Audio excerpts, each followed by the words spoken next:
Hello friends, good morning. आज हम लोग 25 फरवरी 2026 के करेंट अफेयर्स डिस्कस करेंगे। आज के सेट में टोटल 7 टॉपिक्स हैं, जिसमें पहला टॉपिक जो है वो महाराष्ट्र से संबंधित है। तो महाराष्ट्र के वसई में स्थित 475 वर्ष पुराना अवर लेडी ऑफ ग्रेस कैथेड्रल को 2025 के सांस्कृतिक विरासत संरक्षण के लिए यूनेस्को एशिया प्रशांत पुरस्कार में प्रतिष्ठित अवार्ड ऑफ मेरिट प्रदान किया गया है। ये 16वीं शताब्दी में बना हुआ एक पुरातात्विक स्थल है जो बिना सीमेंट और ईंटों के निर्मित है, और इस पत्थर के कैथेड्रल का संरक्षण पुर्तगाली युग की स्थापत्य विरासत और आध्यात्मिक महत्व को सुरक्षित रखते हुए किया गया है। ये जो कैथेड्रल है ये पुर्तगाली समय में निर्मित हुआ था, और इस संरक्षण परियोजना को लगभग 4.5 करोड़ रुपए की लागत से पूरा किया गया है, जिसका अधिकांश वित्त पोषण स्थानीय पैरिश समुदाय द्वारा किया गया है। 2025 के सिल्वर जुबली में 16 देशों की 90 प्रविष्टियों को शामिल किया गया था, और कड़ी प्रतिस्पर्धा के बाद वसई कैथेड्रल को अवार्ड ऑफ मेरिट मिला है। ये जो निर्णायक मंडल जिन्होंने ये इस प्रतिस्पर्धा के बाद वसई कैथेड्रल को अवार्ड ऑफ मेरिट दिया है, वो कई आधारों पर इनका मूल्यांकन करती है, जैसे स्थान की समझ, तकनीकी उत्कृष्टता, सतत विकास, दीर्घकालिक समुदाय प्रभाव। तो इन आधारों पर इनका मूल्यांकन करने के बाद वसई कैथेड्रल को अवार्ड ऑफ मेरिट प्रदान किया गया है। नेक्स्ट टॉपिक शीतकालीन ओलंपिक 2026 से संबंधित है। तो शीतकालीन ओलंपिक, जिन्हें आधिकारिक रूप से 2026 विंटर ओलंपिक्स कहा जाता है, इसका आयोजन 6 से 22 फरवरी 2026 तक इटली के मिलान और कॉर्टिना डी अम्पेजो में किया गया था आयोजन इसका। और इन खेलों में 92 राष्ट्रीय ओलंपिक समितियों के 2900 खिलाड़ियों ने भाग लिया था। इस वैश्विक आयोजन में 8 खेलों और 16 विधाओं में कुल 116 पदक स्पर्धाएं आयोजित की गई। इस ओलंपिक में किन देशों ने अपना जलवा बिखेरा है? तो पहले नंबर पे है नॉर्वे, जिसने टोटल 41 पदक हासिल किए हैं, जिसमें 18 गोल्ड, 12 सिल्वर और 11 ब्रॉन्ज मेडल हैं। वहीं दूसरे नंबर पे यूएसए है, जिसने टोटल 33 पदक हासिल किए हैं, जिसमें 12 गोल्ड, 12 सिल्वर और 9 ब्रॉन्ज है। तीसरे नंबर पे है नीदरलैंड, जिसने टोटल 20 पदक हासिल किए हैं, जिसमें 10 गोल्ड, 7 सिल्वर और 3 ब्रॉन्ज है। और कई सहभागी देश ऐसे भी हैं जिन्होंने कोई पदक हासिल नहीं किया है, जिसमें हमारा भारत भी शामिल है। तो भारत के अलावा अर्जेंटीना, दक्षिण अफ्रीका, पुर्तगाल, इसके अलावा भी और भी बहुत सारे देश हैं जिन्होंने इस ओलंपिक में कोई भी पदक हासिल नहीं किया है। तो ये शीतकालीन ओलंपिक से संबंधित था। नेक्स्ट टॉपिक मेरठ से संबंधित है। तो प्रधानमंत्री मोदी ने 22 फरवरी 2026 को मेरठ में भारत की पहली नमो Bharat rapid rail transit system का उद्घाटन किया है, और दिल्ली मेरठ नमो भारत कॉरिडोर को जनता को समर्पित किया है। ये जो परियोजना है ये भारत में पहली बार ऐसी व्यवस्था लेकर आई है जहां रैपिड रेल और मेट्रो सेवा दोनों एक ही स्टेशन तथा एक ही ट्रैक से संचालित हो रही हैं। ये इंट्रासिटी यानी कि शहर के भीतर, और इंटरसिटी यानी शहरों के बीच, ये दोनों यात्रा के लिए एकीकृत परिवहन मॉडल है। जो मेट्रो होगी वो इंट्रासिटी मॉडल को फॉलो करेगी शहर के अंदर, और जो ट्रेन है नमो भारत ट्रेन वो इंटरसिटी मॉडल को फॉलो करेगी। नमो भारत आरआरटीएस की एक विशेष उपलब्धि महिलाओं की भागीदारी है। इसमें अधिकांश ट्रेन ऑपरेटर महिलाएं ही हैं, और स्टेशन कंट्रोल स्टाफ में भी महिलाओं की संख्या अधिक है। तो ये महिला सशक्तिकरण की दिशा में एक बड़ा कदम है।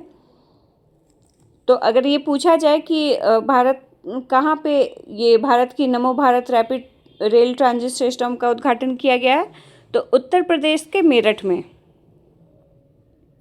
Next topic AI impact summit 2026 के समापन से संबंधित है।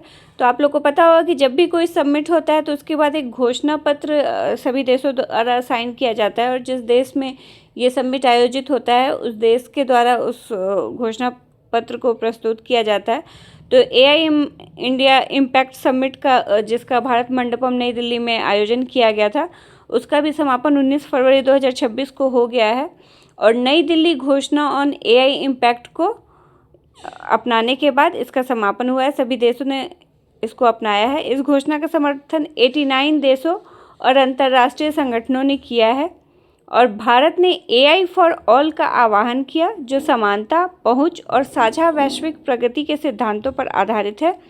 और ये जो नई दिल्ली घोषणा है, ये 7 प्रमुख कार्य स्तंभों की रूपरेखा प्रस्तुत की गई है इसमें, और साथ ही नए वैश्विक प्लेटफॉर्म की शुरुआत का भी प्रस्ताव रखा गया है, ताकि AI मानवता के लिए सहयोगात्मक, विश्वसनीय, सुदृढ़ और प्रभावी बनी रहे।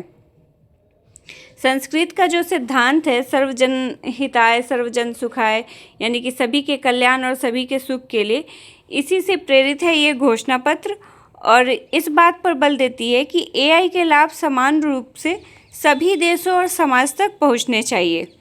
तो सर्वजन हिताय सर्वजन सुखाय के सिद्धांत पर ये दिल्ली घोषणा पत्र आधारित है। और जो जैसा कि मैंने आप लोगों को बताया कि इसमें 7 प्रमुख कार्य स्तंभों की चर्चा की गई है, तो वो स्तंभ कौन कौन से हैं देख लेते हैं। तो पहला है AI संसाधनों का लोकतांत्रिकरण, यानी कि इसमें किन क्षेत्रों पर फोकस किया जाएगा, तो AI अवसंरचना तक किफ़ायती और समान पहुंच सुनिश्चित करना। फिर दूसरा है आर्थिक वृद्धि और सामाजिक विकास, इसके तहत विकास और विस्तार के लिए अच्छा AI को बढ़ावा दिया जाएगा, गुड AI को बढ़ावा दिया जाएगा।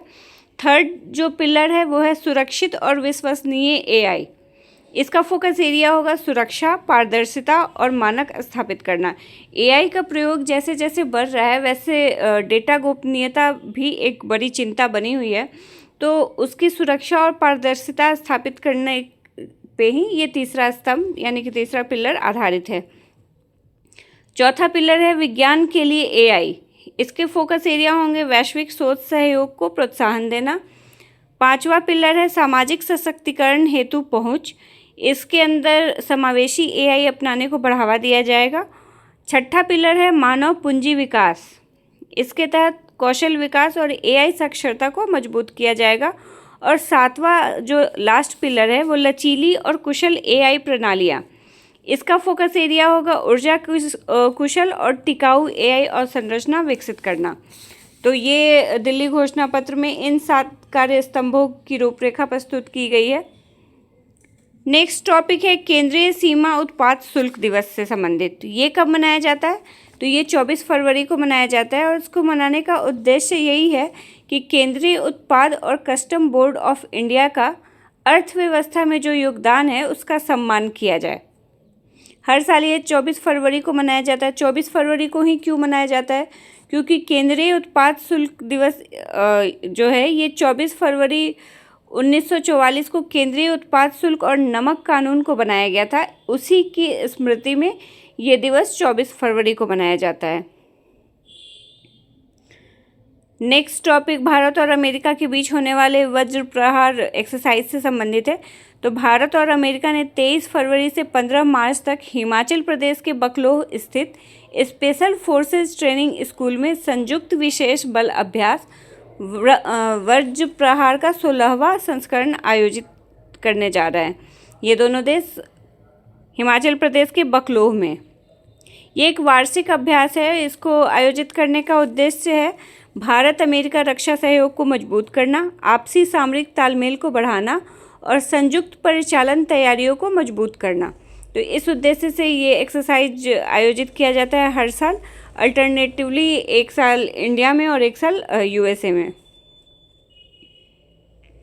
भारतीय दल का नेतृत्व कौन कर रहा है इस अभ्यास में, तो इंडियन आर्मी की स्पेशल फोर्सेज इकाइयाँ इस भारत का नेतृत्व करेंगी, जबकि अमेरिकी पक्ष से यूनाइटेड स्टेट्स आर्मी के विशिष्ट ग्रीन बेरेट्स भाग लेंगे इसमें। नेक्स्ट टॉपिक एक योजना से संबंधित है, एक पहल से संबंधित है। तो मेरी रसोई योजना ये पंजाब सरकार की एक पहल है, जिसके तहत राज्य सरकार राष्ट्रीय खाद्य सुरक्षा अधिनियम के तहत पंजीकृत 40 लाख परिवारों को आवश्यक खाद्य सामग्री उपलब्ध कराएगी। मेरी रसोई योजना के तहत पात्र परिवारों को हर 3 महीने के लिए मुफ्त राशन किट दी जाएगी और जो प्रथम चरण है वो अप्रैल मई जून तक का पहला चरण है। इसमें प्रत्येक परिवार को 2 किलो चना दाल, 2 किलो चीनी, 1 किलो आयोडीन युक्त नमक, 200 ग्राम हल्दी पाउडर और 1 लीटर सरसों का तेल निःशुल्क दिया जाएगा। इस योजना का उद्देश्य क्या है?